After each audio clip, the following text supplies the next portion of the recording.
Hey guys, welcome back.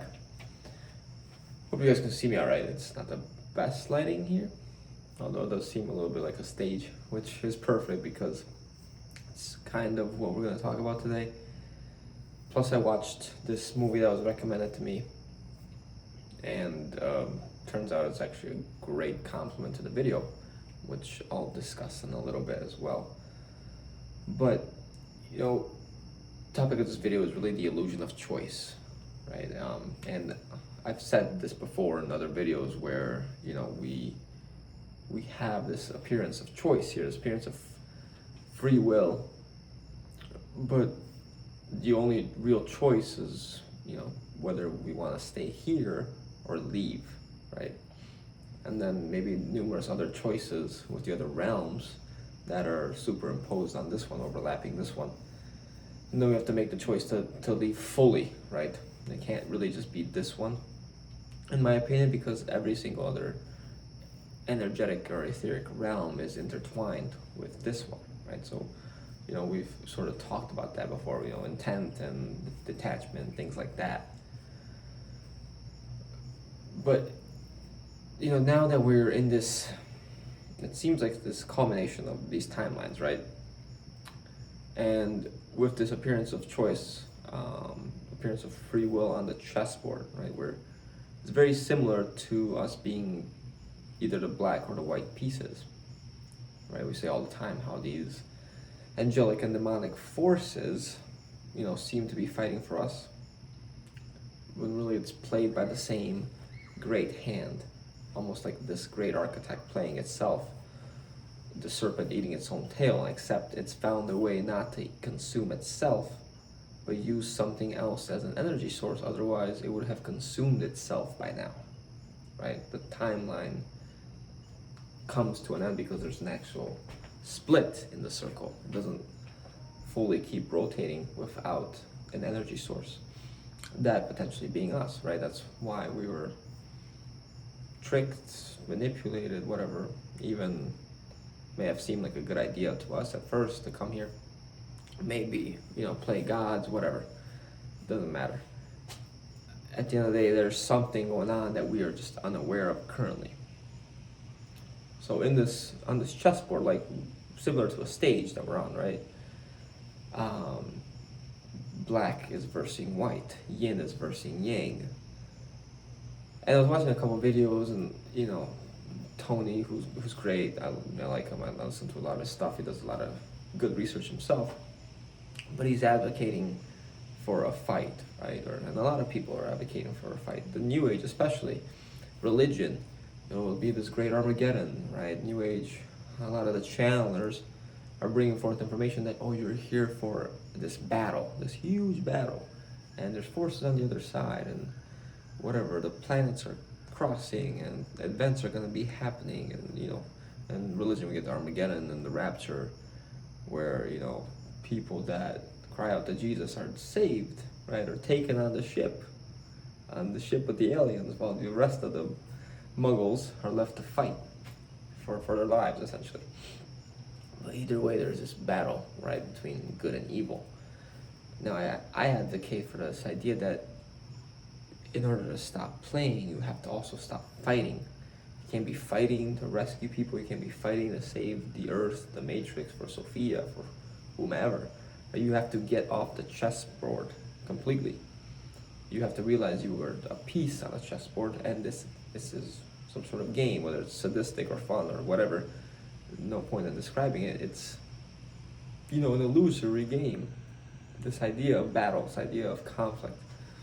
And it's gotten so distorted, I think, because of the mind virus, the corruptibility, the corruptible nature of it, right? The AI may have started out, beneficial for us, for serving us, but it may have itself gained sentience, or may already have sentience. But in the end, it's death. It starts out with this illusion of life, but it's just death masquerading as life, because there's not enough, spirit or energy to support the system. So everything ends up dying, right? It's a black hole. It just sucks. And so at first you have this light, and then it's sucking and sucking until it finally dissipates, right? There's no more of it. So in this, chessboard, at one point the game ends, right? And then you have to reset the board, you have to reset the pieces, and you have to wipe everyone's memory, so they forget that who won and who lost, right? It's part of the game that you play. Now, with this new age idea, of course, it's this sun, right? This light, right? And all the religions seem to be sun worship, whether it's Mithraism, whether it's Christianity, Judaism, Islam, all these ancient religions, Egyptian mythology, at the center was Ra, or the ray of light. Whether it was Saturn or the current sun, whatever, it seems to be central to the sun figure. And of course, like we talked in other videos, that's its direct opponent is the AI, right? It's the antithesis to the AI, and they seem to be going at it. One resets and one corrupts. So in New Age, you have the whole event of kind of getting you to enter potentially another simulation because they have to reset this one, right? Or they move you to a different one. Maybe this one has been corrupted. Maybe people are waking up too much because it's been so corrupted and the suffering is getting too great, kind of like the economy, right? So then they move you to another simulation where it feels a little better. You kind of want to stay now. Like, it's not so bad, right? The sine wave goes up and down. But before that, there's going to be some sort of fight, potentially, right? Some sort of end game battle, just like in the movie The Avengers, right? A lot of Christ symbolism in that, with Iron Man and the AI and whatever.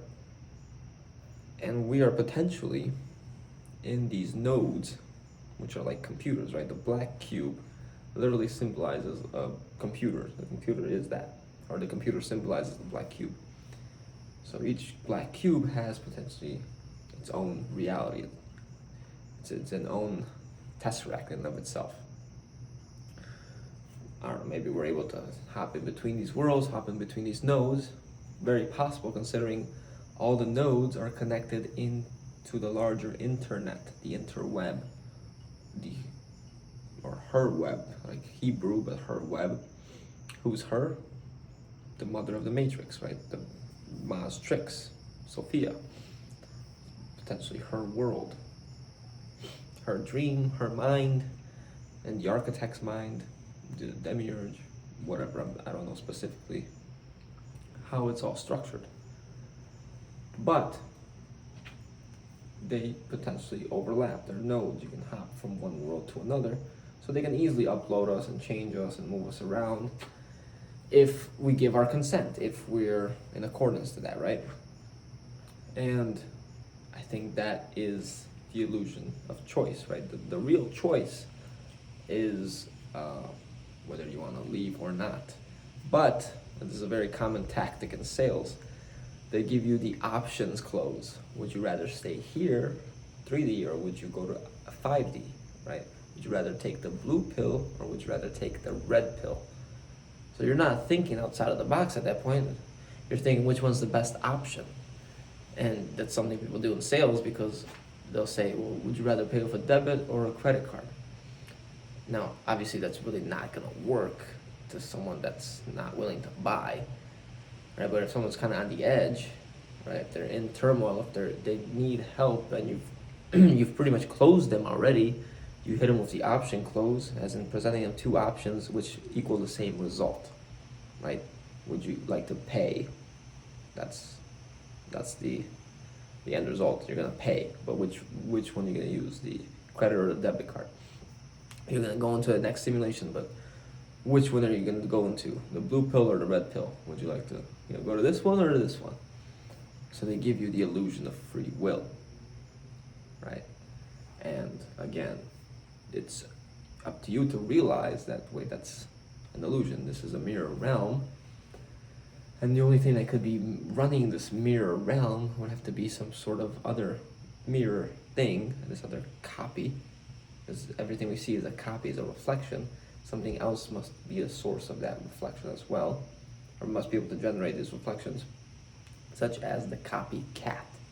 I remember this from Yu-Gi-Oh! If anyone's ever played Yu-Gi-Oh! The copycat was a Joker with a mirror.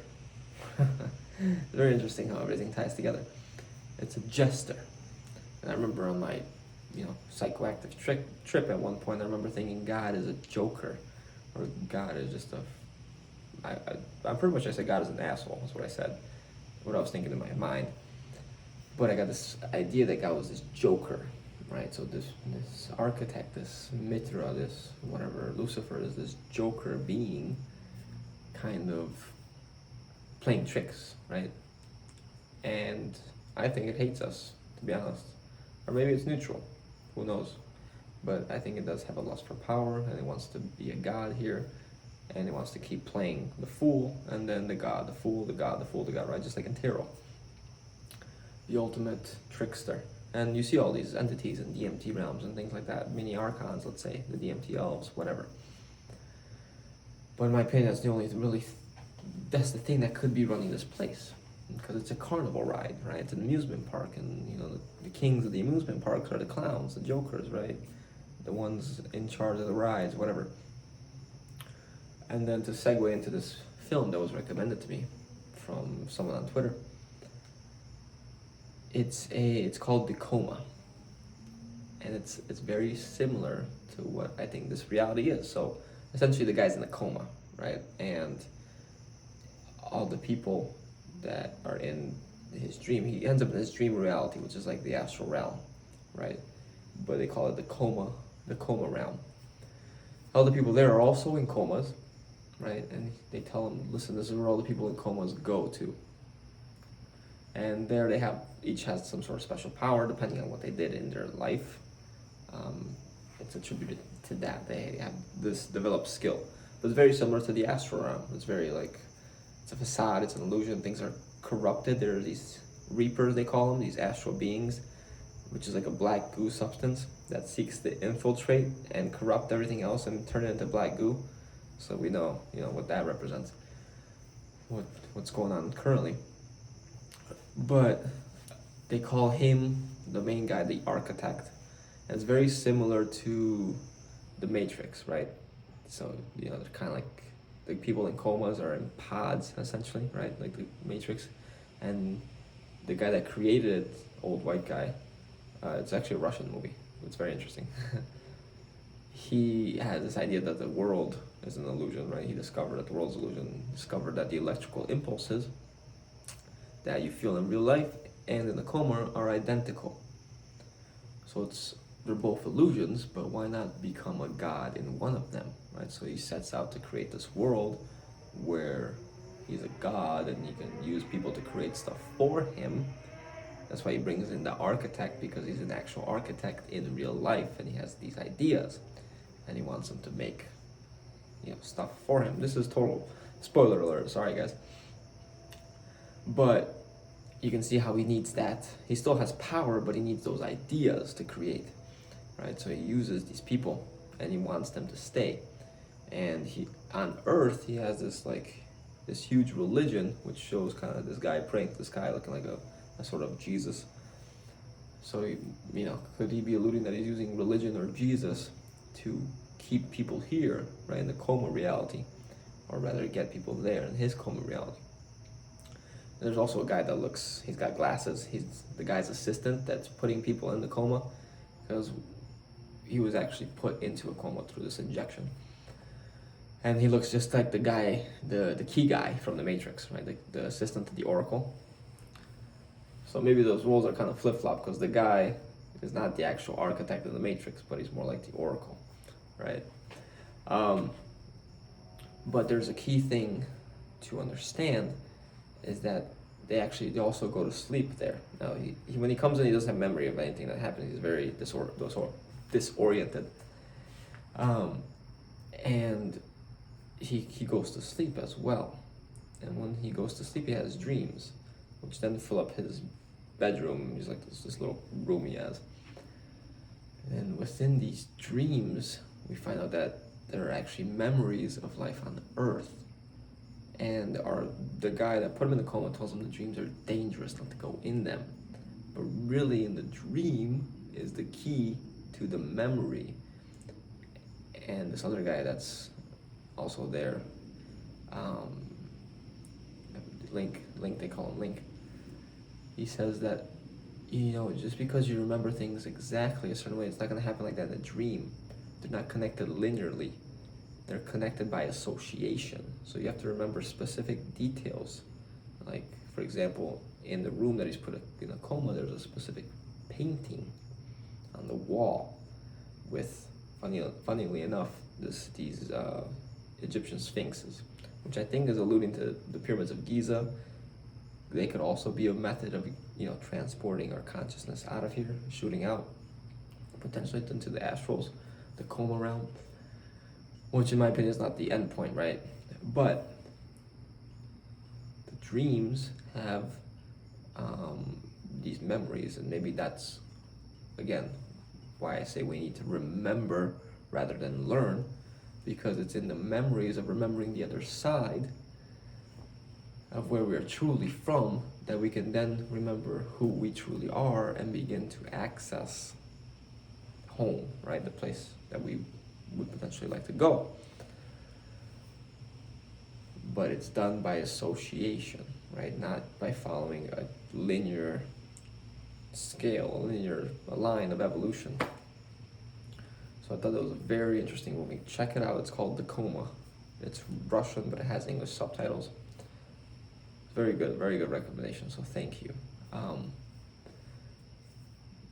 But again, to tie it all together, once you remember, once you have recollection of where you're from, once you know who you are, then you can make a true sovereign choice. But until then, it's an illusion, because they set up these problems and solutions, and then the solution is a choice between two predestined outcomes, right? They're setting you up. It's another trick. So whether you go 3D or 5D, take the vax or not, whatever, it's still trying to set you up, potentially get into another pod, whatever, the med beds, that could be another pod that they just put you in and enter another simulation. We could be dreaming right now, getting ourselves out of this coma.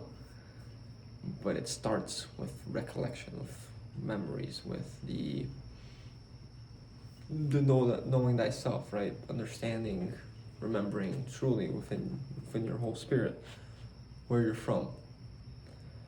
In my opinion, at least, I don't know everything, but very interesting movie, and I'm really glad I watched it before making this video, because I was thinking, like, what else am I gonna say? That's kind of old news, but I'm glad I was able to. So let me know what you thought in the video. let me know what you thought about the video in the comments. Leave a like if you enjoyed it, subscribe, and I'll see you guys next time. Take care.